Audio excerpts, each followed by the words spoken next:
তোমরা তো জানোই বেশ কিছুদিন আগে আমার বাগানের অনেকগুলো গাছ মারা গেছে, আর ছাদে গিয়ে সেইগুলোই দেখছিলাম আর মন খারাপ হচ্ছিল বড্ড। আর সেই সময় আমার ছোট্ট দেওরের আগমন ঘটলো হাতে এই শুকনো গাছটা নিয়ে।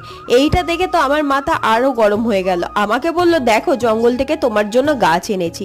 আমি ওকে বললাম, জঙ্গল থেকে তুই এই শুকনো গাছটা নিয়ে এলি? আমাকে বলল, তোমার গাছগুলো মারা গেছিল বলে তুমি মন খারাপ করছিলে, সেই জন্যই তো তোমার জন্য এত সুন্দর একটা গাছ আমি নিয়ে এলাম। তুমি এটা দেখে এত রাগারাগি করবে ভাবিনি। ঠিক আছে, আমি যেখান থেকে নিয়ে এসেছি না হয় সেখানেই ফেলে দেব। আমি ওকে জিজ্ঞাসা করলাম, আচ্ছা এই শুকনো গাছটা নিয়ে আমি কি করব বলতো? তুই যে রাগ করে চলে যাচ্ছিস। আমাকে এনে হাতে দিয়ে বলল, দেখো ভালো করে, গাছটা মোটেও মারা যায়নি। এই পাতাগুলো শুকনো হয়ে গেছে, কিন্তু নিচে থেকে আবার নতুন পাতা বেরোচ্ছে। আসলে যেসব গাছ শুকনো হয়ে গেছিল বর পিছনের বাগানে ফেলে দিয়েছিল, পরে বুঝতে পারলাম সেখান থেকেই ও নিয়ে এসেছে। আর গাছের পাতাগুলো শুকিয়ে গেলেও নতুন পাতা বের